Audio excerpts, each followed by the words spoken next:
Hello, bienvenue dans cette nouvelle vidéo. Là je teste une nouvelle configuration, donc je filme avec mon appareil photo, voilà, à voir ce que ça va donner. Et j'enregistre le son avec mon téléphone parce que je suis pas sûre que mon appareil photo prenne le son. Voilà, on en est là. Voilà. Mais au moins là j'ai un retour en plus, je vois ce que je filme, donc normalement c'est plutôt bien cadré. Et voilà, donc et j'ai aussi le son sur le téléphone pour l'instant. Mais j'ai un micro aussi, faudrait voir. On teste des choses. Voilà, mais en tout cas ce qui est important aujourd'hui c'est ça. Genre regardez-moi ça, elle est pas magnifique? Je suis marathonienne. Je n'y crois pas. Vraiment, je n'y crois pas. Déjà la course est passée tellement vite que... Enfin j'ai l'impression que cette course que j'ai fait là équivaut aux 25 km que j'ai fait toute seule. En termes de rapidité, de vitesse, de comment ça s'est passé. Sachant que mon 25 km, je l'ai couru très lentement. Je l'ai couru en 6,45, 6,50, quelque chose comme ça. Et qu'en plus, j'ai vraiment... Enfin, il y avait beaucoup de dénivelé, etc. Et puis j'ai couru toute seule, alors que là, il y avait du monde à côté, etc. Voilà. Mais bref, tout ça pour vous dire qu'on va faire un petit débrief, voilà, de la fin de ces vlogs du défi, parce que bah, je le suis maintenant, marathonienne. Et on va faire un petit débrief, tout ça. Donc déjà, on va parler de l'avant-prépa. Donc moi j'ai commencé ma prépa en octobre 2024. Voilà, donc j'ai eu 6 mois de préparation marathon. Voilà. C'était ma plus grosse prépa de ma vie. J'ai fait beaucoup de sport comme je l'ai déjà dit, mais je pense que je ferai une vidéo sur mon parcours sportif. J'ai fait section sportive, natation, j'ai enchaîné avec de l'aviron en compétition, j'ai enchaîné avec de la musculation et après des périodes un peu de blanc dans les études supérieures. Comme un peu tout le monde je pense, ou en fonction des gens, voilà. Mais du coup, oui, donc j'ai fait ça. Mais il est vrai que c'était la première compétition que je préparais toute seule de A à Z, même si j'ai utilisé Campus Coach, mais je veux dire vraiment la prépa où bah, j'avais pas mes parents derrière moi qui m'amenaient, j'avais pas de pression de coach, j'avais pas tout ça, c'était vraiment moi avec moi-même. Et j'ai vraiment aimé ça. J'ai aimé me mettre des limites, j'ai aimé me mettre me challenger toute seule, etc. Vraiment, j'étais toute seule. Il y avait personne qui courait avec moi le marathon. Alors, j'ai fait quelques sorties running avec mon copain, que je remercie vraiment de m'avoir aidé dans cette prépa. J'ai beaucoup parlé avec ma meilleure amie de ma prépa, etc. Mais elle fait pas du running non plus. J'ai parlé avec des gens, mais j'ai couru un peu avec une collègue, mais c'est pareil, c'était pas en l'objectif de prépa marathon. Voilà. Donc du coup, voilà, c'était vraiment une prépa menée de A à Z et je suis fière de moi déjà pour ça, vraiment. Et c'est juste incroyable en fait de se dire que j'ai couru pendant 6 mois, donc j'ai couru 800 km au total. Hein. Donc vraiment que j'ai couru énormément, que par vent, par pluie, par tout, j'ai couru, il faisait noir, j'ai couru, il pleuvait, j'ai couru, il faisait grand soleil, j'ai fait tous les temps je pense vraiment. Et j'ai couru tôt le matin, j'ai couru tard le soir, j'ai couru le midi, j'ai couru dans la journée. Voilà. C'est quand même fou de se dire que on court à ce point et voilà. Genre vraiment j'ai l'impression d'être un peu vide maintenant de ça. Mais après j'ai plein d'autres objectifs dont on va parler. Du coup cette prépa comment ça s'est passé? Elle s'est bien passée. Comme j'ai déjà dit, mais je vais vraiment faire un bilan là. J'ai commencé en octobre, de octobre à début décembre, tout allait bien plutôt dans cette prépa, même si bah, comme j'ai dit je faisais énormément de routes, donc je cherchais des appartements à côté, j'avais plein d'occupations diverses et variées, comme d'habitude, mais là j'avais vraiment des obligations, donc obligation de trouver un appartement, obligation de faire la route, en plus d'un métier 9h-17h, voilà, avec une route avec énormément de bouchons, de stress, etc. Mais j'ai mené à bien cette prépa, donc j'ai vraiment bien commencé cette prépa, sachant qu'en octobre j'étais sans emploi, donc j'ai pu bien me mettre en jambes pour le début de cette prépa. Ensuite en décembre là ça a un peu changé, ça s'est un peu mal passé parce que j'étais fatiguée. Voilà, quand on enchaîne trop de choses et qu'on veut faire trop de choses, forcément ça ne fonctionne pas tellement. Donc du coup pendant les vacances de Noël je me suis dit bon bah j'arrête pas la prépa mais je fais une pause de prépa. En plus souvent aux périodes de Noël les gens font des pauses et puis je me voyais pas courir, j'étais pas chez moi, j'ai bougé, et puis j'ai eu un déménagement, etc. Donc j'ai loupé quelques entraînements à cette période-là. Je l'ai couru quand même une fois la première semaine des vacances et une deuxième fois la deuxième semaine des vacances. Mais c'était des runs plaisir, c'était des runs je vais courir parce que j'en ai envie, parce que je peux, et puis je me fais plaisir, donc pas d'objectif de distance, pas d'objectif de temps, juste voir comment mes jambes allaient parce que j'avais des problèmes de fourmis dans les jambes la semaine d'avant. Et j'étais extrêmement fatiguée, vraiment j'avais les jambes lourdes, j'arrivais pas à avancer, j'étais au bout du rouleau, vraiment.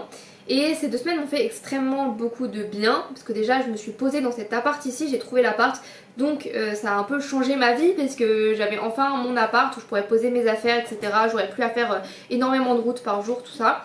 Donc ça m'a fait du bien. Et j'ai repris ma prépa de janvier à mars. Il y a eu un... Donc ça s'est plutôt bien passé quand j'ai repris, tout allait bien, etc. J'ai été fatiguée, certes, j'ai eu la dalle. Je pense que comme tous les gens qui font des marathons, surtout sur la fin de la période marathon, quand je commençais à courir vraiment 40-50 km par semaine, là je crevais la dalle tout le temps. C'est-à-dire qu'en fait je mangeais le soir et en faisant d'autres sports à côté, dont je vais parler aussi, j'ai l'habitude d'avoir faim et j'ai l'habitude de faire attention à mes assiettes. Je suis quelqu'un qui aime la nutrition et qui veut performer au maximum et du coup qui fait attention à ce qu'elle mange de base. Et vraiment, je mettais des protéines, je mettais tous des aliments qui se mettent un peu de temps à digérer, etc. Et j'avais beau manger, le soir, quand j'étais dans mon lit en train de lire ou de faire je ne sais quoi, j'avais faim. Mais quand je vous dis faim, c'est vraiment faim comme si je pouvais manger un repas entier après. Voilà. Bref. Donc vraiment vous avez faim quand vous êtes en prépa marathon et je m'imaginais pas avoir autant faim. Voilà. Mais du coup d'entre janvier et mars ça s'est plutôt bien passé. J'ai juste eu des douleurs, alors les douleurs sont arrivées au niveau, pour une fois je peux vous montrer du coup avec ça, ici vraiment, ici, en tout cas au niveau des tibias j'ai eu des douleurs, tibias antérieurs et postérieurs, j'ai été voir un médecin du sport mais qui ne m'a pas du tout aidé, voilà. Elle m'a montré quelques exercices, elle m'a donné une fiche avec des exercices, elle ne me les a même pas montrés en présentiel, voilà. J'ai payé 70 € donc parce que j'ai voulu aller voir une médecin du sport parce que je me suis dit c'est les mieux placés, j'ai pas envie d'aller voir un médecin qui va me dire n'importe quoi.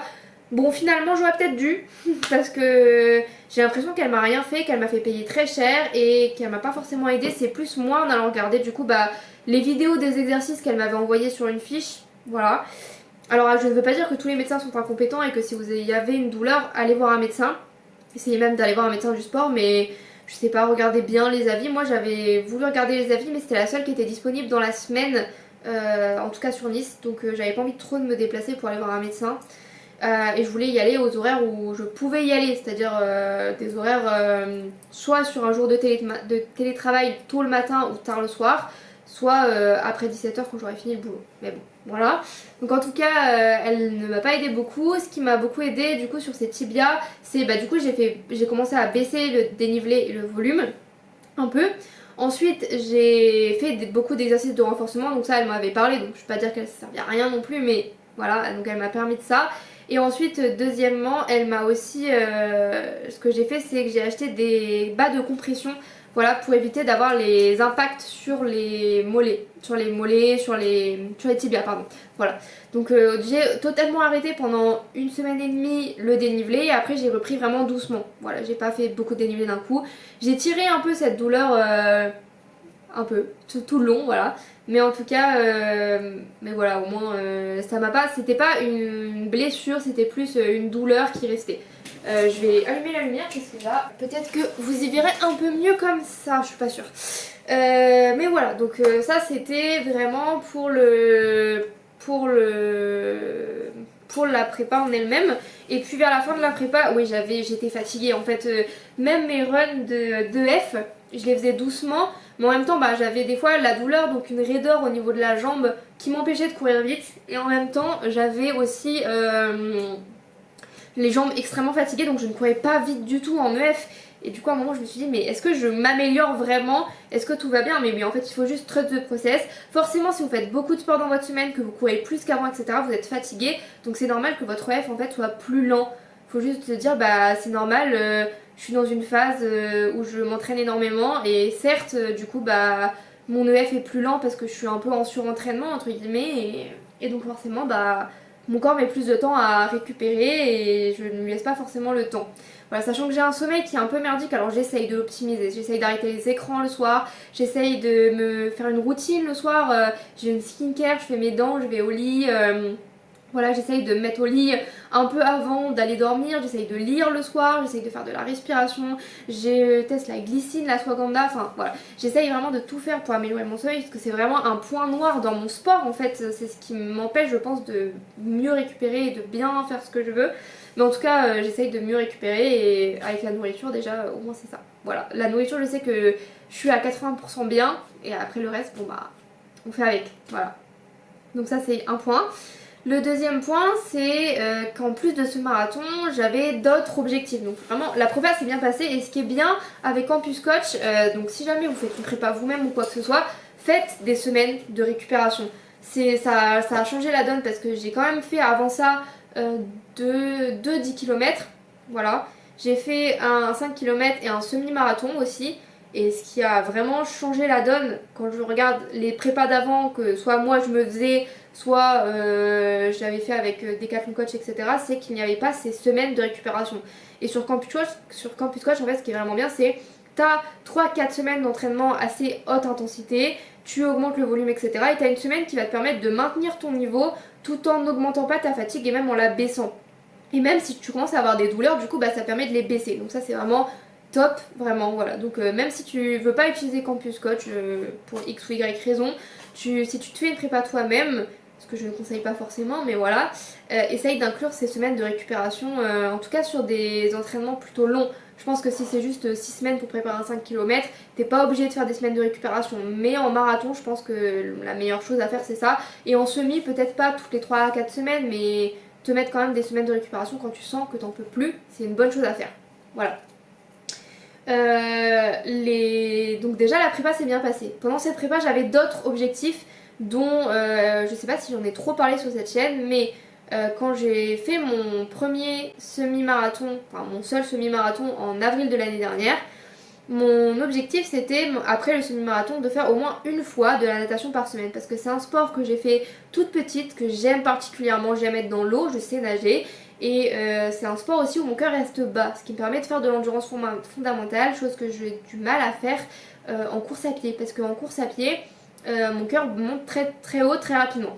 Alors qu'en natation, comme j'ai une certaine économie de course en fait en natation, parce que j'en ai fait énormément, mon cœur reste assez bas. Donc mon objectif c'était vraiment d'aller une fois par semaine et en même temps c'était un sport qui permettait de travailler le haut du corps. C'est un sport qui est quand même assez complet et aussi qui n'est pas traumatisant pour le corps. Donc en fait pour m'améliorer plus en running il me faut de l'endurance fondamentale, il me faut quelque chose qui n'est pas traumatisant non plus. Et la natation c'est ce qui me paraissait le mieux parce que j'étais à Paris, à ce moment là j'avais pas l'idée de faire du vélo.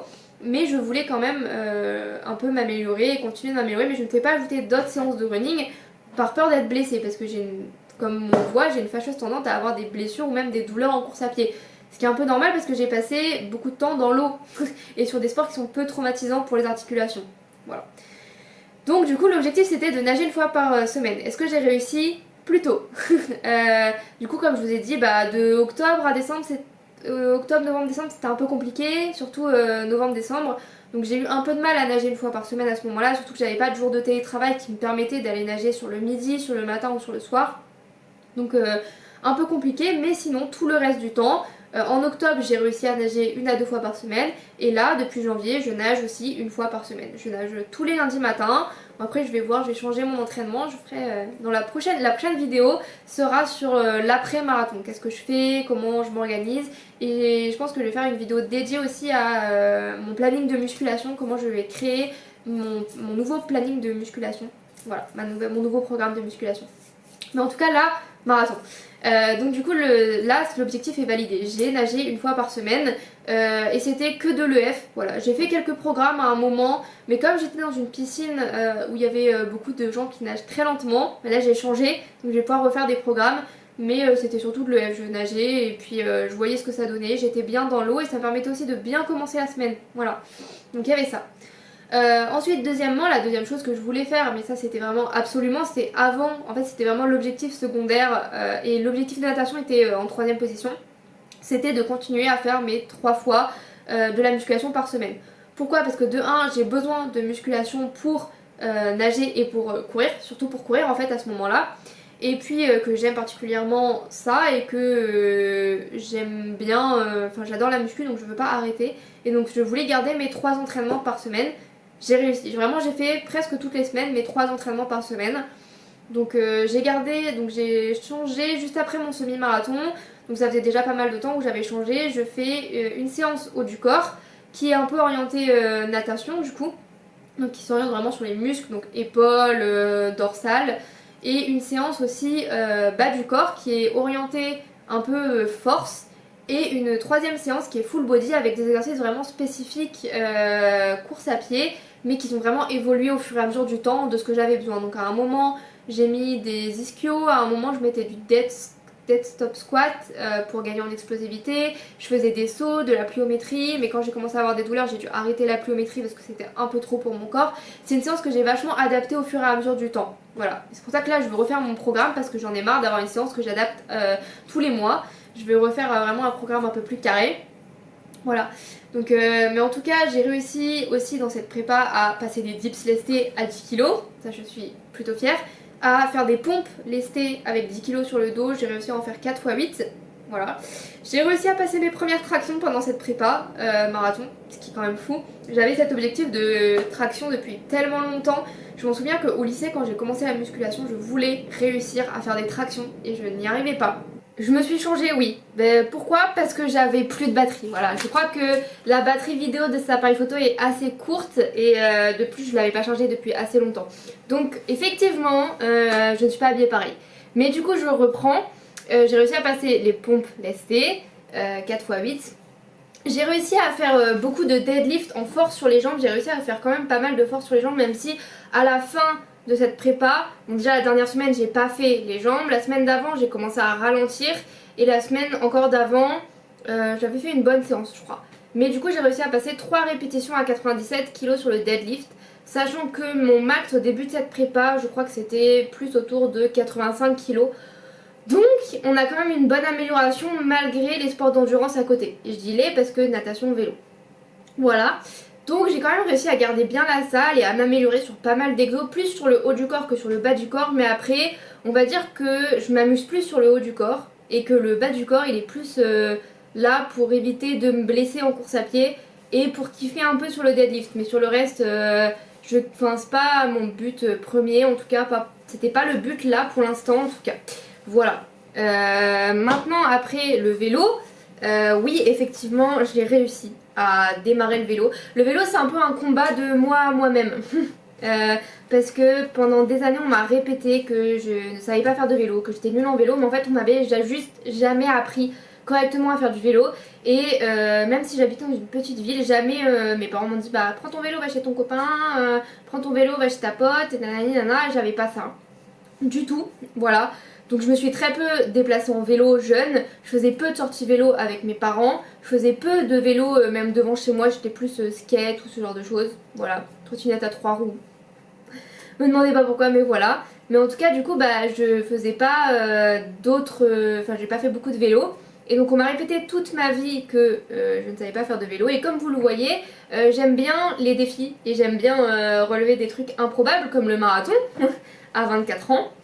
J'aurais pu le faire un mois avant pour avoir fait un marathon à 23 ans, mais bon c'est pas grave. Mais du coup j'aime bien relever les défis improbables. Et le vélo c'est quand même un défi pour moi parce qu'on m'a vraiment répété tout le temps que j'étais nulle. J'ai assimilé pendant longtemps le fait que j'étais nulle et que j'aimais pas ça. Alors qu'en fait c'est juste qu'on m'a répété en boucle. Et je pense qu'avec de l'expérience j'aimerais le vélo. Et surtout que je suis sur la Côte d'Azur, donc je suis désolée mais le vélo sur la Côte d'Azur c'est quand même incroyable. Genre rouler en vélo, proche de la mer, pouvoir s'arrêter, être sur la plage, voilà. Donc j'ai commencé à bien tester mon vélo, je l'ai bien pris en main. Voilà, j'ai pas encore de pédale automatique parce que tous les Décathlon sont en rupture de stock, j'ai l'impression, sur les pointures petites. Donc je n'arrive pas à trouver. J'aimerais essayer une paire de 38 avant de l'acheter. J'ai essayé un 39, il me paraissait beaucoup trop grand. Et j'aimerais bien essayer un 38 pour voir la différence. Mais voilà. Pour l'instant je ne peux pas, donc je n'ai pas pu essayer les pédales automatiques, mais j'ai pu bien le prendre en main. J'ai fait environ un trajet par semaine en vélo pour aller au taf, et j'ai fait environ une sortie vélo par semaine, voilà, environ. Parfois c'était 2, parfois c'était 1. Ça dépendait des week-ends aussi, si je me déplaçais, si je restais dans mon appart, etc., etc. Parce que je bouge aussi beaucoup, parce qu'avec mon copain on n'est pas dans la même ville. Donc voilà, donc je peux pas. Le vélo c'est le truc qu'on peut pas bouger trop. Alors que les baskets de running on peut les bouger, le maillot de bain on peut le bouger. Et surtout le maillot de bain, enfin la natation je mets plus dans la semaine. Et pareil pour la muscu c'est plus dans ma semaine. Alors que le vélo c'est quand même plus facile à caser le week-end parce que c'est assez énergivore. Voilà. En tout cas, objectif triathlon un peu validé parce que j'ai nagé, j'ai commencé le vélo et j'ai continué la course à pied. Je suis plutôt fière de moi sur ce point-là et puis musculation toujours pareil, je suis quand même assez fière de moi. Donc ça c'était mes objectifs en dehors du marathon. Mais voilà, j'ai couru au total 802 km dans cette prépa. C'est énorme. Vraiment, ça veut dire que j'ai presque fini 2 chaussures quand vous regardez parce que des chaussures font à peu près 500 km. Donc j'ai fini au moins une paire de chaussures dans cette prépa. Voilà. Mais je n'ai jeté aucune paire, hein. Vraiment j'ai encore toutes mes paires de chaussures. J'ai racheté pour ce marathon une paire de chaussures. Donc en fait à peu près à chaque cours j'achète une paire. Je pense que maintenant on va se calmer. Mais j'ai commencé par des Hoka Clifton Nut qui étaient trop petites. Donc j'ai dû racheter une paire pour le semi. J'ai acheté des Brooks parce que je voulais des un peu plus minimalistes, etc. Et que j'avais commencé à courir avec ça il y a très longtemps. Quand je courais au lycée. Donc j'avais des Brooks. Donc j'ai repris une paire de Brooks. Ensuite, je voulais une chaussure un tout petit peu plus dynamique, mais toujours dans le confort, tout ça. Les Asics Nova Blast 4. Je crois que c'est ma paire préférée de toutes mes paires. Vraiment, je les aime d'amour. Vraiment, je suis bien dedans. Je trouve qu'elles sont assez dynamiques pour moi sans l'être trop parce que je suis pas une coureuse de vitesse. Elles sont pile à la bonne taille. Voilà, c'est ma paire préférée. Et j'ai dû racheter une paire quand même parce que je me suis blessée. Enfin, quand j'ai commencé à avoir des douleurs, etc., j'ai vu que mes pieds étaient un peu plus supinateurs qu'autre chose. Et je voulais une chaussure avec plus de confort et d'amorti que les 3 autres paires que j'avais. Surtout que les Hoka, je pouvais pas les utiliser alors que c'était la paire qui avait le plus d'amorti. Donc j'ai acheté les Saucony Guide 18. Donc pour cette prépa, j'ai acheté une paire de chaussures, mais sachant déjà que j'en avais 3 autres et que j'ai beaucoup tourné du coup. J'utilisais mes Asics pour tout ce qui était vitesse, donc les seuils, les VMA, les Tempo Run, tout ça. J'utilisais les Saucony pour les longues sorties. J'utilisais les Brooks pour les longues sorties aussi. Après j'ai arrêté de les utiliser, mais là je vais pouvoir recommencer un peu à les utiliser. C'est juste qu'elles sont très très minimalistes, donc quand on a un peu des douleurs c'est pas bon. Mais je pense que je vais recommencer à les mettre dans mes entraînements. Et j'utilisais mes Clifton pour les petits runs d'endurance fondamentale, les runs très très courts d'endurance fondamentale. Et parfois ceux où il y avait un peu des sprints parce qu'elles sont quand même elles ont un peu de dynamisme quand même, donc c'était assez cool. Voilà. Donc en termes de chaussures c'est ça. En termes de matos, est-ce que j'ai racheté d'autres choses? Non, j'ai racheté un short mais c'était pas forcément pour cette prépa entre guillemets, c'est pour courir de tous les temps parce que ici je suis sur la Côte d'Azur et j'avais un seul short, donc il m'en fallait plusieurs pour tourner, donc j'en ai racheté un deuxième minimum. J'ai pas racheté de casquette parce que j'en avais déjà 2, je tourne une semaine l'une, une semaine l'autre. Les t-shirts j'en ai déjà plein, les leggings j'en ai déjà plein, les brassières j'en ai 2 pour la course à pied, les autres c'est plus pour la salle et je trouve qu'elles ont moins bien amorti, enfin elles maintiennent moins bien pour la course à pied, donc pour la salle elles sont bien mais pour la course à pied pas top. Voilà. Après j'avais déjà mon gilet et 2 gourdes, j'ai acheté une poche à eau dans le dos, voilà pour le marathon. C'est ce que j'ai acheté en matériel et j'ai racheté des paires de chaussettes aussi parce que j'avais les mêmes. J'avais 2 paires que je tournais depuis très longtemps, trop longtemps.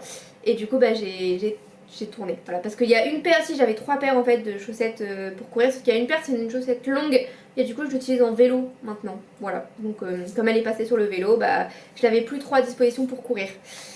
En termes de matos c'est ça, donc comme je vous ai dit j'ai couru 800 km. Est-ce que j'ai fait des courses? Pendant ce temps-là, j'ai fait aucune course durant ma prépa marathon. Vraiment, je me suis concentrée sur la prépa. Surtout que c'était la coupure hivernale un peu, là où il y a moins de courses, donc je n'ai fait aucune course. J'aurais pu faire un 10 km de la prom classique par exemple à Nice, mais je l'ai pas fait parce que je m'y suis pris trop tard. Maintenant, il faut vraiment que je regarde en amont pour prendre des dossards. Voilà, parce que là, le marathon c'était un objectif. Maintenant qu'on l'a fait, on va pouvoir regarder d'autres objectifs. Voilà. Voilà, et la course maintenant. Vraiment, je pense qu'on est tous là pour ça. La prépa, oui, elle s'est bien passée, on a vu tes vlogs, Gabriel, on le sait. Tous tes autres objectifs, on le sait aussi. Maintenant, la course en elle-même. Alors, la course en elle-même, c'est bien passé. Vraiment bien passé. Mieux que ce que j'espérais. J'ai couru ce marathon en 4h34. Je voulais courir en moins de 4h30, mais il faut savoir que ce marathon a plus de 300 de dénivelé. Donc vraiment, c'est énormément de dénivelé. Et en fait, même si je me suis entraînée à courir sur du dénivelé, je pense que ça m'a aidé à courir plus vite sur du plat, mais que ça m'a pas aidé lors du marathon parce que même si j'essayais de mettre le dénivelé en fin de sortie, parce que je savais que le dénivelé était après le 28e kilomètre, je n'ai pas réussi à courir le dénivelé. J'ai marché, voilà. Il faut savoir que pour cette course, je suis partie un peu vite, je pense. Je suis partie entre 5,50 et 6,5. Voilà. Normalement, je devais partir en 6,5, 6,5, 6,15. Je suis partie vraiment beaucoup trop vite, je pense. Enfin, un peu trop vite. Parce qu'en vrai, j'ai quand même plutôt maintenu et j'ai pas eu de mur de marathon. Vraiment, j'ai pas ressenti ça. C'est vraiment juste les montées qui étaient extrêmement dures. Et je me demande après coup si j'étais partie un peu plus doucement, du coup, est-ce que j'aurais quand même. Je pense que j'aurais quand même réussi à monter quelques montées en courant. Mais est-ce que ça m'aurait pas encore plus fatiguée de les monter en courant? Et du coup, bah, j'aurais pas récupéré autant que j'ai récupéré là en marchant, etc. Et du coup, est-ce que j'aurais pas couru plus doucement après? Enfin, voilà, bref. L'objectif c'était de le finir, il est fini. Je voulais faire moins de 4h30, j'ai pas réussi à 4 minutes près. Je pense que s'il n'y avait pas eu de dénivelé, peut-être que j'aurais suivi. Quoique, parce que du coup, le dénivelé, bah, je marchais en montant, mais je courais en descendant. Mais après, ça me faisait pas gagner énormément de temps en descente parce que je courais pas extrêmement vite en descente non plus. J'étais pas en 5 ou en 5,30 en descente, j'étais en 5,45, 6 en descente. Donc voilà. Mais sinon le premier semi est super bien passé. J'ai battu mon RP de semi, donc c'est là qu'il faut que je me dise qu'il faut vraiment que je prenne un dossard pour un semi pour passer sous les 2 heures parce que j'ai fait 2h07 au premier semi. Voilà. Il y avait énormément d'ambiance parce qu'il y avait beaucoup de monde sur la course, parce qu'il y avait plusieurs courses en même temps. Il y avait les 10 km et le Transgolf de 19 km. Donc du coup forcément bah on était énormément, il y avait le marathon relais, il y avait tout ça. Donc on était énormément jusqu'au 19e kilomètre. Là, 19e kilomètre, j'ai eu un peu une baisse de... Plutôt une baisse de mental. C'était pas une baisse de course à pied mais une baisse de mental parce qu'on était beaucoup moins d'un coup en fait. Et du coup, enfin il y a vraiment la moitié des coureurs je pense qui sont arrêtés à la Transgolf, donc au 19 km. Donc après on était vraiment moins, voilà. Et après on est arrivé en plus sur des très grands espaces, on était beaucoup moins, voilà. Et on cherchait tous l'ombre parce qu'il faisait chaud. J'ai pas bu assez sur ce marathon tout court parce que j'avais ma poche de 1,5 litre, donc normalement c'est 500 ml par heure. J'avais une boisson qui était mélange d'électrolytes, j'ai utilisé tout de Sheta, donc mélange d'électrolytes de Sheta, mélange avec du sirop, donc il y avait 20 ml de sirop au 100 ml pour avoir des glucides en plus, et du coup bah, de l'eau. Et donc j'ai parti avec 1,5 litre de cette boisson d'hydratation et j'ai bu je pense 1 litre sur tout le marathon. Pourtant j'ai essayé de boire vraiment régulièrement, des petites gorgées régulièrement, surtout quand on prend un gel avant de le prendre, pendant qu'on le prenait, etc. J'ai essayé. Voilà, mais mon copain m'a ravitaillé, mais en fait j'en avais pas besoin parce qu'il me restait énormément d'eau en fait avec moi. Voilà. Donc ça c'est pas bien, mais je le savais à l'entraînement que je buvais pas assez et le fait d'avoir la poche dans le dos au lieu d'avoir les flasques auxquels je m'étais vraiment beaucoup entraînée avec les flasques et une seule fois avec la poche dans le dos, bah ça fait que les flasques des fois je savais, j'étais en mode non mais là Gabrielle t'as même pas bu 500 ml, ça fait 1 heure parce qu'il y a on a plus le truc de 500 ml, 500 ml donc voilà. Alors que la poche on voit moins donc c'est un peu plus compliqué, voilà. Donc j'ai pas assez bu, manger j'ai réussi à manger jusqu'au 30e kilomètre à peu près. En fait, j'ai réussi à manger sur le plat. Quand je suis commencé à arriver sur le dénivelé, j'ai eu beaucoup plus de mal à manger.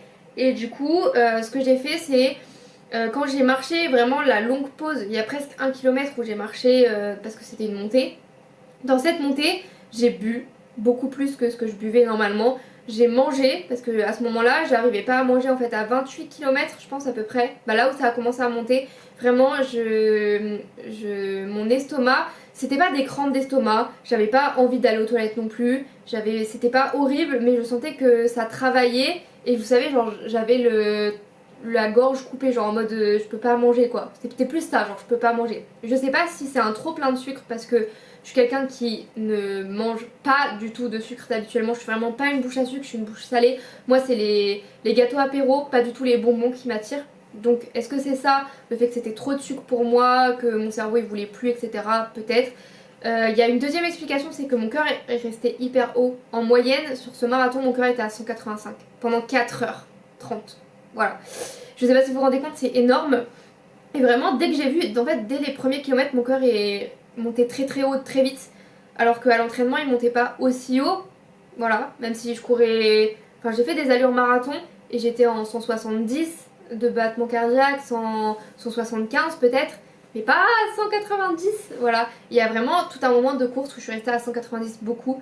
Et je pense que le fait de marcher aussi sur les montées a fait baisser mon cœur, donc c'est positif aussi de ce côté-là. Je pense qu'il y a vraiment un truc à travailler sur ça parce que c'est pas possible de courir un marathon avec un cœur à 185 de moyenne alors que j'ai quand même marché, qu'il y avait des descentes, etc. Mon cœur ne voulait pas descendre. En descente, il a pas voulu descendre. Quand je marchais, il voulait pas descendre. Donc ça a été vraiment mon plus gros souci, je pense. Et c'est ça qui a aussi engendré qu'à un moment, j'arrivais plus à manger. Je pense que bah, mon corps c'était en mode bah non, t'arrêtes maintenant, j'ai envie de redescendre, etc. Donc voilà, je pense que ça c'était le plus gros problème. Les montées aussi, même si je m'étais entraînée, bah c'est un enfer en fait en marathon, c'est hyper compliqué. Donc j'ai écouté les conseils de Mathieu Blanchard et j'ai marché. Mais de toute façon je m'étais dit que pour celle du 30e j'allais marcher, mais j'ai commencé à marcher avant. J'ai commencé à marcher au 28e, il y avait une petite montée, je l'ai marché. Voilà, et surtout tout le monde marchait donc ça poussait pas à courir non plus. Voilà. Donc voilà, sinon la course s'est bien passée. Il n'y a pas eu de douleur foncièrement, ni j'avais peur pour mes tibias, je n'ai pas eu de douleur au tibia, je n'ai pas eu de douleur au genou. J'ai eu une douleur ici, voilà, random qui est apparue vers la fin du marathon. Voilà, quand il restait 10 km je pense, donc au 32e, j'ai une douleur qui est apparue ici. Pourquoi, je ne sais pas. Maintenant j'ai plus du tout mal. Mais c'était une petite douleur, mais une douleur genre pique un peu, vous savez, genre qui piquait un peu, mais c'était tout. Et sinon bah, sur le reste de la course, du coup bah, à part la nutrition que j'ai pas réussi à tenir tout le long, du coup il y a un gel que j'ai pas réussi à prendre et une pâte de fruits je crois, un truc comme ça.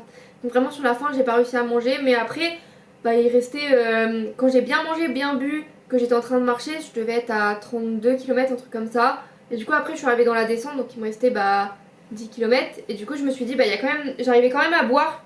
Donc je me suis dit il y a des glucides dans ma boisson, même si c'est moins que ce que j'avais au début, et avant j'ai bien mangé, donc je vais pas avoir de mur. J'ai pas eu de mur, que ce soit musculairement ou truc, c'est vraiment juste les montées qui m'ont achevé. Donc la prochaine fois je ferai un marathon vraiment plat, et la prochaine fois un objectif déjà moins de 4h30 parce que là je suis à 4 minutes près. Et si on pourrait faire moins de 4h15 aussi pour le prochain marathon, ça pourrait être vraiment bien. Mais ça c'est d'autres objectifs, donc peut-être parler juste à la fin, je vous dirai tous mes objectifs prochains, de ce que je vais faire et de ce que je vais vous parler et de ce que je vais vlogger dans le futur, voilà. Même si vous êtes trois à regarder, au moins on sera là. Donc voilà, en soi c'est... Et surtout je suis arrivée et j'arrivais encore à marcher, etc. Et il y avait l'euphorie après du moment. Vraiment quand on m'a remis ma médaille, je pense que j'y croyais pas. Parce que le moment le plus dur c'était vraiment le 19e kilomètre à 22, il était dur. Et Pardon. Après marathon. Et du coup après c'était vraiment quand je marchais au niveau du 32, de 32 à 34 ça a été dur. Après, en fait après 34 t'es là en mode il me reste moins de 10 km. Ah, c'est ce que je fais c'est ce que je fais à l'entraînement, ça je m'en fous, c'est une petite sortie à l'entraînement, c'est rien du tout. Et vraiment je me suis dit ça tout le long et je me suis dit bah je peux pas abandonner maintenant, je peux pas, c'est pas possible, voilà. Et puis vraiment à la fin, bah, comme c'était aussi sur du bas, etc. Puis il y avait plus de monde, il y avait comme c'était un peu plus serré à la fin, etc. Voilà. Donc ce marathon est très beau, sinon je le conseille pour sa beauté. Si vous n'avez pas de temps, de chrono, que c'est votre premier marathon que vous voulez finir, vous n'avez pas trop peur du dénivelé, je vous le conseille parce qu'il est vraiment très beau. Et il y a des sentiers, donc on court pas tout le temps sur du bitume. Il est hyper large, donc même si vous devez doubler des gens ou quoi que ce soit, c'est parfait. Parce que parfois on est un peu bloqué sur ce genre de choses en mode en file indienne et on peut pas avancer. Donc voilà. Et voilà. Donc sur le marathon, c'est tout ce que j'avais à vous dire. Maintenant, est-ce qu'on parle objectif? Donc déjà là, dans un mois, j'ai une course de 5 km avec une collègue. Je sais pas du tout si je me mets un objectif ou pas. Voilà. Techniquement, je peux le courir en moins de 25 minutes. Ce serait bien. Mais ça fait que un mois après le marathon. Donc là, déjà cette semaine, je vais pas trop courir. Je reprends la course que dimanche. Voilà, je me suis dit je cours pas avant dimanche. Est-ce que je vais tenir? Je ne sais pas. Mais en tout cas j'ai de la natation, j'ai du vélo et j'ai aussi un gros événement au travail qui va faire que je ne pourrai pas faire de sport pendant une journée. Donc c'est la meilleure période. Et du coup après il me reste 2 semaines avant de reprendre un peu l'entraînement. Donc il n'y aura pas de prépa spécifique 5 km. Est-ce que juste je fais le lièvre pour ma collègue et je la tire en mode aller plus vite, ou est-ce que je le fais vraiment à voir comment je me sentirai. Vraiment à voir si là j'arrive bien à reprendre la course, si j'ai pas de douleur, si j'ai pas tout ça. En termes de douleur, j'ai des courbatures un peu au mollet, haut du mollet. Et c'est surtout mes abducteurs, surtout le gauche, qui a pris un peu cher. Mais je savais que c'était un point faible quand j'ai fait mon 25 km, sauf que bah, c'était un mois avant la course, donc j'avais pas le temps non plus de muscler cette partie supplémentairement. Mais je sais qu'il faudrait que j'achète une bande pour pouvoir les travailler ou que je fasse un exercice en tout cas abducteur qui prenne pas beaucoup de temps pour le prochain marathon ou tout ça, parce que je sais que j'ai des faiblesses à ce niveau là. Mais ça on en parlera dans la partie muscu où je vous ferai la vidéo complète sur la muscu. Voilà. Sinon oui effectivement ce que je disais c'était du coup pour mes prochains objectifs en plus de cette course qui est déjà là, j'aimerais trouver un dossard de semi. Mais j'aimerais le trouver avant juillet, mais en fait j'ai l'impression que je vais être obligée de prendre septembre-octobre. Donc j'aimerais bien faire un semi pour le faire en moins de 2 heures parce que techniquement selon Campus Coach je peux. Donc il me faut du plat là, cette fois-ci on va partir sur du plat. Donc il me faut un dossard de semi avant la fin de l'année. Je veux faire un semi cette année absolument. Voilà. Donc c'est déjà un truc. Ensuite pourquoi pas refaire un 10 km, mais ça c'est vraiment optionnel. Ce serait pour permettre de travailler un peu la vitesse, tout ça. Pourquoi pas, ça dépendra d'à quel moment je trouve le semi et si du coup il y a un 10 km dans la foulée ou pas, voilà. Pourquoi pas. J'aimerais bien passer sous les 55 minutes, surtout que la dernière fois, le temps de la montre et le temps chrono officiel était très différent. Pour un 10 km c'est assez rare quand même. Donc j'aimerais quand même tester ça et voir si j'arrive en dessous des 55. Voilà. Je sais que c'est pas ma distance privilégiée, moi je suis plus semi et marathon finalement. Le problème c'est que marathon demande énormément de préparation, le semi un peu moins. Donc je pense que ma distance préférée c'est le semi pour l'instant, donc voilà. Ensuite, autre objectif, j'avais un objectif d'Irox, celui-là il a repoussé. Voilà, j'ai le temps, j'ai toute la vie devant moi pour le faire, donc plus tard. Voilà. Quand j'aurai une box de CrossFit à disposition et tous les appareils pour pouvoir vraiment faire une vraie prépa spécifique Irox, sachant que du coup en l'Irox bah, j'ai déjà une bonne base de course à pied, donc si je continue à courir comme ça en Irox, bon il me faudra un peu de temps pour le préparer quand même, je pense 2-3 mois pour préparer l'Irox, mais sachant aussi que le rowing j'en ai fait beaucoup étant jeune parce que j'ai fait de l'aviron. Après bah, les fentes tout ça j'en fais déjà, il faudra juste faire des exercices vraiment spécifiques et des circuits spécifiques, mais comme je cours déjà pas mal, je pense que je pourrais le caser à un autre moment de ma vie quand j'aurai du matériel qui me permette de le faire. Voilà, ça c'est le deuxième point. Troisième point, triathlon. Voilà, j'aimerais bien faire un dossard cette année de triathlon, prendre un dossard. Je ne dis pas faire un Ironman, un Half Ironman ou quoi que ce soit. J'aimerais juste prendre un dossard en M parce que S c'est trop sprint pour moi je pense. Je voudrais juste prendre un petit dossard M pour tester les transitions, pour tester, voilà. Je pense que natation, je suis prête pour nager parce que j'ai nagé toute mon enfance et que j'ai quand même gardé un assez bon niveau grâce à la musculation et grâce à la reprise là de la natation. Course à pied, j'ai quand même un petit niveau, un bébé niveau, voilà. Et ce qui manque c'est surtout le vélo. Donc là je vais essayer de focaliser un peu mon entraînement sur le vélo, de vraiment faire de plus en plus de vélo, essayer de faire 2 à 3 sorties par semaine de vélo si j'y arrive, sachant que les journées ont rallongé, donc vélo le soir, vélo le matin, ça va être possible en fait, voilà. Donc je vais essayer de caser plus d'entraînement vélo dans mon entraînement pour réussir à possiblement caser un triathlon. Mais les triathlons c'est hyper cher, surtout sur la Côte d'Azur. Mais à voir, j'aimerais quand même faire un dossard au moins cette année de triathlon. Voilà, pour rentabiliser le vélo, pour rentabiliser tout ça, pour me prouver à moi-même que j'en suis capable. Ce serait beau de réussir à faire un marathon et un premier triathlon dans la même année.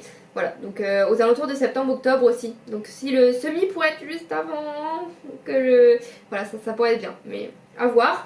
Et en musculation, quels sont les objectifs aussi? Donc les objectifs c'est déjà cette semaine, donc là je suis la semaine après marathon, je ne peux pas trop aller à la musculation. Je vais faire une séance, je pense, qui sera axée haut du corps. Mais j'ai refait mes plannings, etc. La vidéo de la semaine prochaine parlera de mon planning de musculation. Mais voilà. Donc l'objectif, ça va être surtout, dans un premier temps, de partir en hypertrophie. Pourquoi? Parce que j'ai envie, à certaines parties de mon corps, de prendre en muscle visible. Voilà. Et surtout, j'ai pas envie de traumatiser mon corps tout de suite. J'ai envie qu'il se repose un peu. Et du coup, l'hypertrophie, c'est un peu... c'est moins énergivore que la force. Donc je vais partir pour, même si certains exercices seront en force, certains exercices en hypertrophie, mais ça je vous montrerai le programme, surtout de l'hypertrophie au niveau des épaules, parce que j'aime avoir des épaules, voilà. Et au niveau des fessiers, parce que c'est un muscle aussi que je travaille très peu. Donc faire d'abord une hypertrophie me permettra après d'ensuite mieux prendre de la force dessus. Voilà, parce que ça, je vais travailler à des faibles... à des charges qui seront dites faibles, mais ça permettra de travailler ma technique, voilà, parce que en fait par exemple là je vais intégrer du hip thrust, sauf que dans ma vie j'ai fait extrêmement peu de hip thrust, et donc le fait de le travailler en hypertrophie ça va me permettre de travailler sur des charges assez légères quand même, donc pas me blesser, travailler sur le mouvement etc. avant de passer en force, voilà. Donc là dans un premier temps donc je vais pas avoir tous mes exercices en hypertrophie, vraiment je vais garder des exercices en force comme le deadlift parce que j'ai déjà des bons restes etc. Et puis voilà. Mais je vais partir sur un cycle de 6 à 8 mois, de 6 à 8 semaines, pardon, pas mois du tout, de 6 à 8 semaines, orienté un peu plus hypertrophie sur certaines parties de mon corps. Et après, en fonction des résultats, de ce qui me plaît, par exemple, est-ce que j'aime faire le hip thrust en hypertrophie ou est-ce que je vais aimer le faire en force, je sais pas du tout tant que j'ai pas testé. Voilà, moi il y a des exercices où je préfère vraiment porter lourd et peu de reps, et des exercices où je préfère porter longtemps et des poids plus légers. Je sais pas s'il y a des gens, enfin j'ai jamais entendu, je regarde beaucoup de vidéos de muscu, j'ai jamais entendu ça, mais moi c'est vraiment ça. Par exemple le deadlift, j'aime bien le faire en lourd mais pas beaucoup de reps. Alors que sur le squat je suis plus à l'inverse, léger, beaucoup de reps, voilà. Ça dépend des exercices, de ce que j'aime, etc. Mais voilà. Donc à voir, vraiment à voir. Mais voilà, donc ça c'est le programme, les objectifs prochains à voir. Et puis là, cette année en tout cas sur le marathon on est tranquille. L'année prochaine je sais qu'il y aura un autre marathon. Mais je pense que du coup ce sera plus un marathon peut-être vers octobre ou par exemple si je suis toujours à Nice, le Nice Cannes pourrait bien me plaire. Je crois qu'il a moins de dénivelé que celui que j'ai fait. Ou alors le marathon du Salon de Provence, voilà. À voir. En tout cas à voir. Je vais commencer à regarder, je pense, pour un peu planifier tout ça. Sachant que mon copain veut aussi faire le prochain semi avec moi.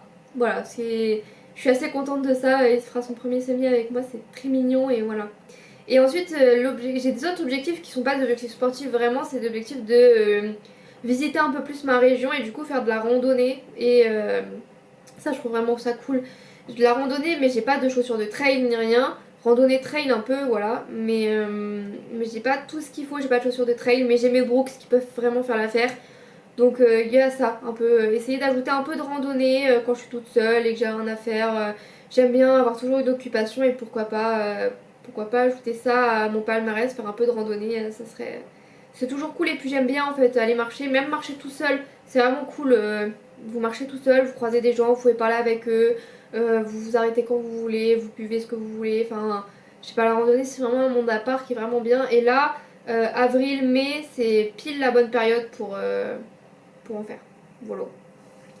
Et du coup, bah, moi je vous dis à la semaine prochaine qui sera sur la vidéo musculation de mon programme, comment j'ai construit mon programme, etc. Comme ça, vous pourrez peut-être vous inspirer. Et voilà. J'espère que la qualité son et la qualité vidéo étaient bien. À voir, à tester. Et du coup, bah, moi je vous dis salut!